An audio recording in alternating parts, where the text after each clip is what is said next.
आज की इस वीडियो में हम जेराल्ड डरेल की book my family and other animal के एक चैप्टर क्वासिमिडो को पढ़ने जा रहे हैं। यह कहानी एक पालतू कबूतर की है जो अपनी अजीब आदतों और मज़ेदार हरकतों के कारण खास है। लेखक ने इसे कैसे पाया और इसके साथ क्या अनुभव किए, यही इस चैप्टर में बताया गया है। तो आइए इसे सरल भाषा में पढ़ते हैं और समझते हैं। लिखा है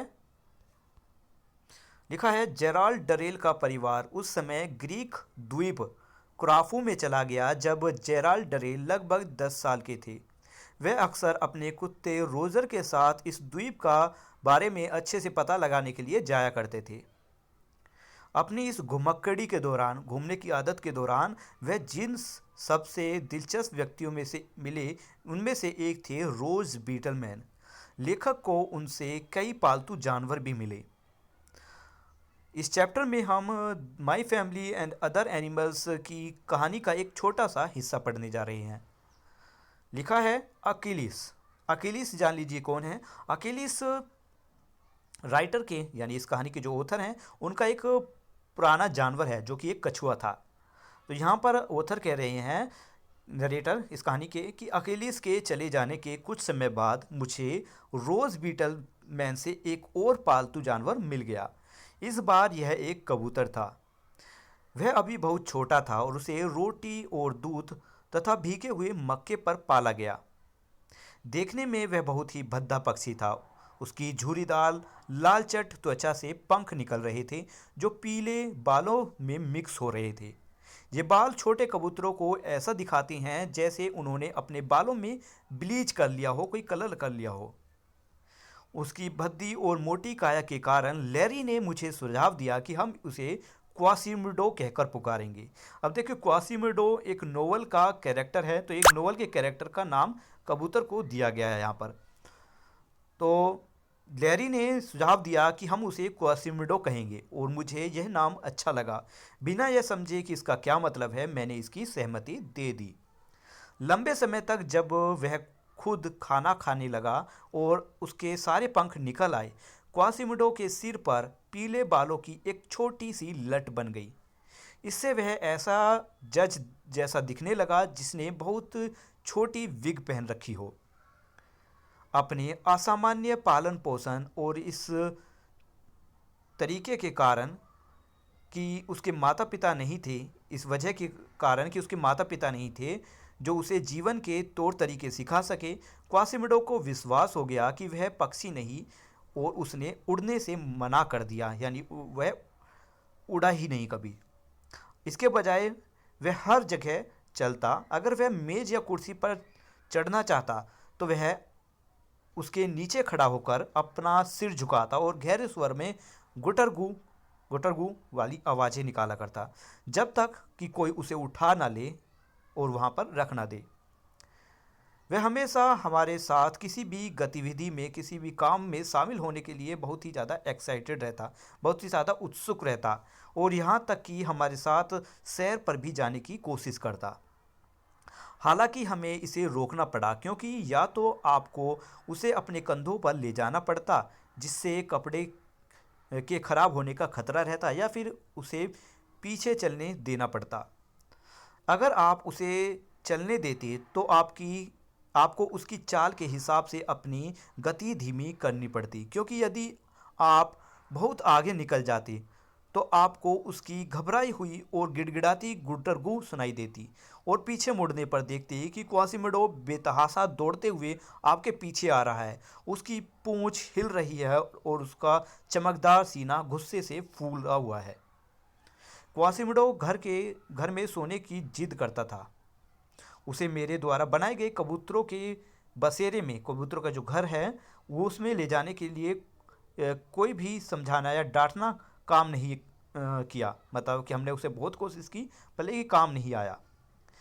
उसे मार्गो, ठीक है, ये कैरेक्टर है इस स्टोरी का, कि उसे मार्गो के बिस्तर के किनारे सोना पसंद था।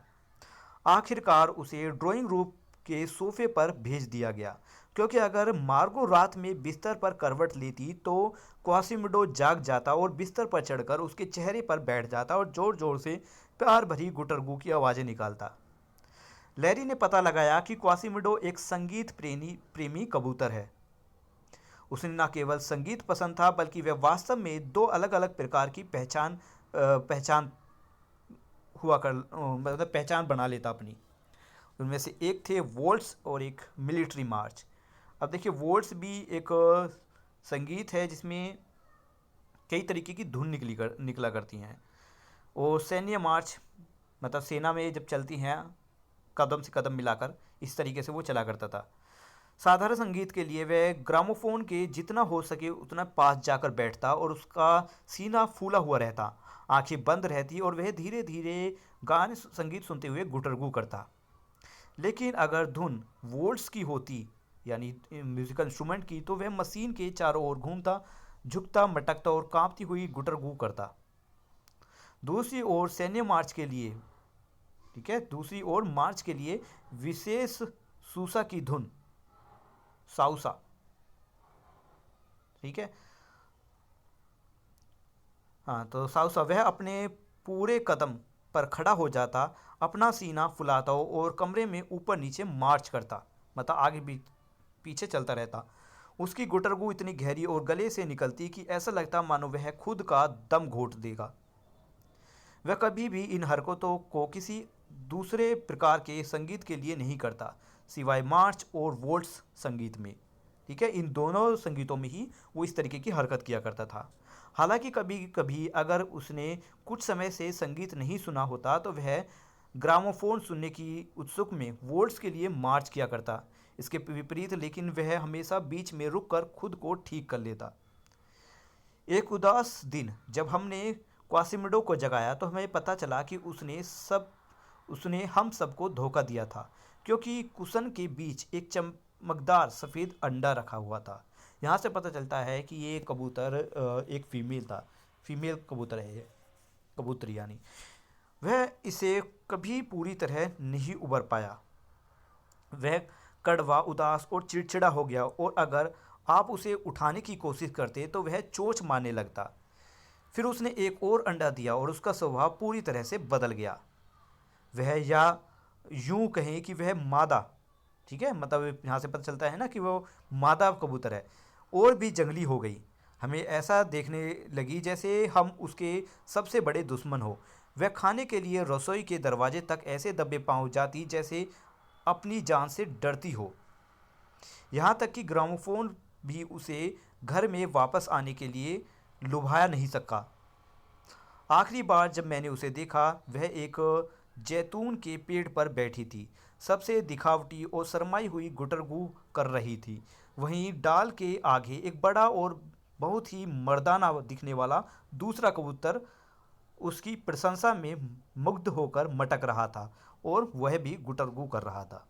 तो यही चैप्टर ये ख़त्म होता है। उम्मीद है आपको चैप्टर अच्छे से समझ आ गया होगा। इसके क्वेश्चन आंसर मैं जल्द ही अपलोड कर दूंगा, जिसका लिंक आपको वीडियो के डिस्क्रिप्शन में मिल जाएगा। मिलते हैं नेक्स्ट वीडियो में, तब तक के लिए बाय बाय। आज की